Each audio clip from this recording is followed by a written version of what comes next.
Hello, Danger Gamers. This is Momentary Genius here with the first match of the T-55 Enigma.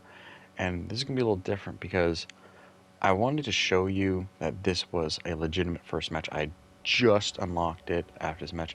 I'm going to take the time at the beginning of this video, it's going to be a little long, but to show you that yes, this is the first match. Just unlocked it. And my thought process, a little bit about how I go about setting up my new tanks. Sometimes with tanks, just because of how new tanks get reviewed more and you can watch the videos, you kind of get an impression about how you want to set them up beforehand. Annoyingly, because I like to have each tank, I prefer to have a specific commander to that tank, so it's perfectly fine tuned to the tank. So annoyingly here, even for me, I tried to find a commander that was semi appropriate for the tank, i.e., from I guess ethnic perspective. It was a little bit ridiculous. I even looked up like origins of names online, just to kind of like, well, what is this from this area? Because the T-55 Enigma is an Iranian tank. And I was like, well, do we have any Iranian tanks, commanders? I know we have Israeli and we have Egyptian. I eventually did, well, as the time progresses here, I did settle on Iris here, just because she's Egyptian. They're both Iran and Arab nations. So that was the closest I could get. I think I was if it wasn't this command, I was going to go with the Viking god there. But what I like about this tank is that I know when they first revealed the T-55 Enigma, some people, like on paper, it did reflect the armor profile, especially with such apparently strong frontal armor, that it was going to become the medium Era 2 equivalent of the British Heavy FE4211 troll tank that was released in the previous season. I can tell you right now, in case you haven't seen any of those other videos, review videos, I'm a little bit late on this, but I'm trying to get this in as soon as I can. No, it is not trollish. The tank has weak points, like all tanks based off of the Soviet T-55 tanks. It does have good turret armor. It does have good hull armor from at the front, but well, we'll state the elephant room. The main weakness is just its lack of gun depression. I think it has like 5 degrees or thereabouts, which actually, when we do get to the gameplay, really becomes an issue for me. So that is the one thing I would recommend if you're a new player and you're interested in finding a good, you're interested in buying a Cold War tank that is not overly expensive, but is good. It's new player friendly. It will hold your hand. This tank does fall under that heading.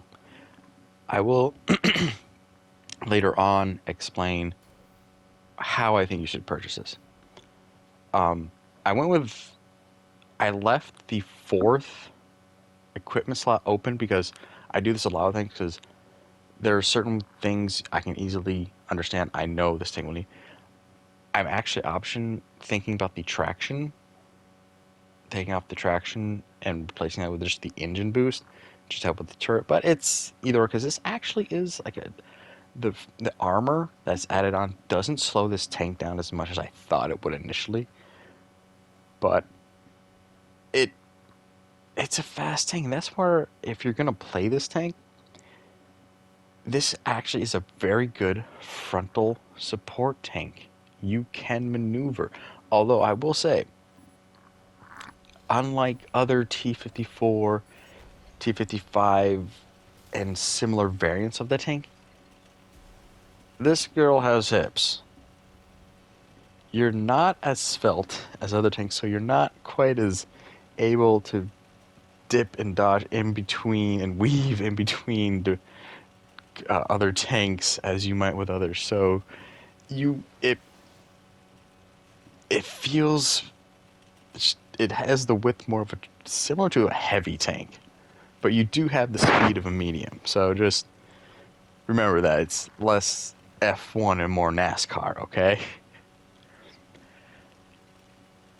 So the gun, surprising with a base penetration of 376 is good. Heat, don't bother with that. But as I have recently acquired the M50 Ontos, I'm beginning to reconsider the weaknesses of heat rounds.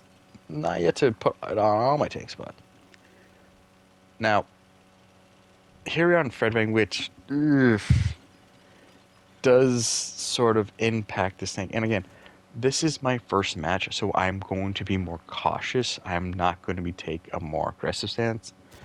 I'm trying to get a feel for this tank, so that's why I took up this position to see, just get a feel for it, get an understanding, especially actually the gun. That's always a big thing. Is this a gun that you can use on the move, or is this a gun you need to sit down and wait for everything to settle? I did eventually put gun stabilizer on, and that you can play it like you would normal other mediums. So what I like about this tank is, again, armor works, gun is effective, and the armor does its job. Not as well as the armor on the FP4-11, which I think some people may have worried / wished this would be, especially for a season pass. I will say this now. If you don't have the season pass, and if you're an established player, if you have any interest in Cold War mode, with a 65% silver boost, you should really, really consider getting the base season pass, because this tank you will appreciate, unless you're someone who hates not having 8 degrees of gun depression. That's the only reason I would tell you not to get it, or just garage it. You know, it'll be a garage queen. This is such it. You can say it's mediocre. It's average. I would say this is above average tank, and that's why getting it in the season pass is great. It's not overpowered, but it definitely brings something different to the standard tech tree.